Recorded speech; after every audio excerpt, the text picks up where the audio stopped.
हम पढ़ेंगे half life और जीरो ऑर्डर रिएक्शन। इससे पहले हमने जीरो ऑर्डर रिएक्शन पढ़ा था, लेकिन अब है हाफ लाइफ यानी इसकी अर्धायु आधी लाइफ की हमें बात करनी है। हाफ लाइफ और जीरो ऑर्डर रिएक्शन, जिसको हम T50% से भी डिनोट करते हैं, T1/2 से भी डिनोट किया जाता है।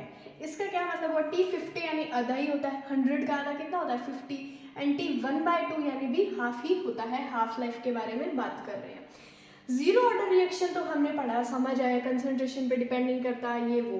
बट हाफ लाइफ का क्या मतलब है? अर्धायु यानी आधा जीवन। ये जो जीरो ऑर्डर रिएक्शन है इसकी हाफ लाइफ के बारे में हम पढ़ेंगे, और ये हमें क्यों पढ़ना है, इसकी हमें क्यों ज़रूरत पड़ी। पहला तो क्वेश्चन मार्क हमारे दिमाग में ये आता है कि हाफ लाइफ के बारे में हम पढ़ ही क्यों रहे। ये हम इसीलिए पढ़ रहे हैं क्योंकि जो हाफ लाइफ होती है ना, वो इनिशियल कंसंट्रेशन पे डिपेंड करती है। यानी जब रिएक्शन स्टार्ट होती है, प्रोसीड करना स्टार्ट करती है, और जो रिएक्टेंट की कंसंट्रेशन को हम इनिशियल कंसंट्रेशन बोलते हैं, A0, ये इस पे डिपेंड करती है, इसके कंसंट्रेशन पे डिपेंड करती है। ये हम इसीलिए पढ़ते हैं, ये ज़रूरी पढ़ना इसीलिए क्योंकि इनिशियल कंसंट्रेशन टाइम के साथ कितना कम हो रही है। देखो, जितना जल्दी इनिशियल कंसंट्रेशन कम होगी, प्रोडक्ट उतना ही जल्दी बनेगा। तो ये इनिशियल कंसंट्रेशन की स्पीड बताता है कि इनिशियल कंसंट्रेशन कितना जल्दी कम हो रहा है, उसकी स्पीड क्या है, कितना जल्दी बढ़ रहा है, घट रहा है, और जल्दी कम हो रहा है या टाइम लगा रहा है कम होने में। अगर जल्दी कम हो रहा है तो प्रोडक्ट उतना जल्दी बन रहा है, अगर धीरे धीरे प्रोसीड कर रहा है तो प्रोडक्ट भी धीरे बनेगा। तो ओवरऑल ये इनिशियल कंसंट्रेशन के बारे में बताता है, उसकी स्पीड, उसका rate of reaction and all. अब T50% और T1/2 से इसको शो किया जाता है। सबसे पहले हम जीरो ऑर्डर रिएक्शन का फॉर्मूला लिख लेते हैं। ये हमने फॉर्मूला लिख लिया, फॉर्मूला ये था। अब हम क्या करेंगे, हाफ लाइफ बोला है तो T के जगह हम T1/2 पुट कर देंगे। T की जगह हम क्या पुट कर देंगे? T1/2, और A की जगह हम पुट कर देंगे A0/2। A फाइनल कंसंट्रेशन है और इनिशियल कंसंट्रेशन का आधा कर देंगे, क्योंकि डिपेंड किस पे करता है? इनिशियल कंसंट्रेशन पे। तो इनिशियल कंसंट्रेशन का हमने हाफ कर दिया।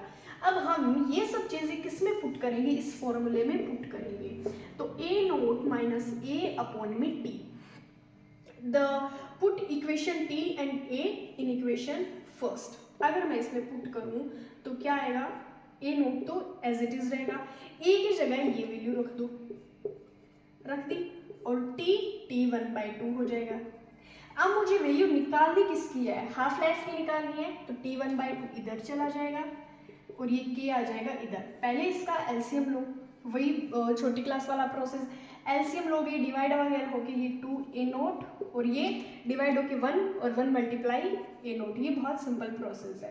तो ये 2A0 माइनस A0, दो में से एक जाएगा तो क्या बचेगा? एक बचेगा। एक क्या बचेगा? एक इनिशियल कंसंट्रेशन बचेगा, और ये K इसके साथ मल्टीप्लाई में आ जाएगा 2K। तो ओवरऑल हमारे पास फॉर्मूला क्या आया?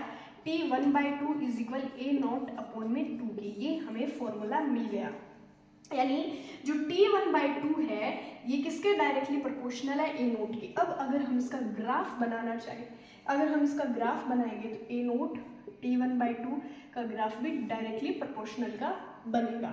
ये इसका छोटा सा डेरिवेशन था, इसका फॉर्मूला ग्राफ। अब हम इसके न्यूमेरिकल पे डिस्कस करने वाले। अगर इसका एग्जाम में डेरिवेशन आए तो ये डेरिवेशन, ये ग्राफ बना दो, इसकी यूनिट वगैरह लिख दो, और अगर इसका न्यूमेरिकल है तो हम इसके न्यूमेरिकल के बारे में डिस्कस कर लेते हैं।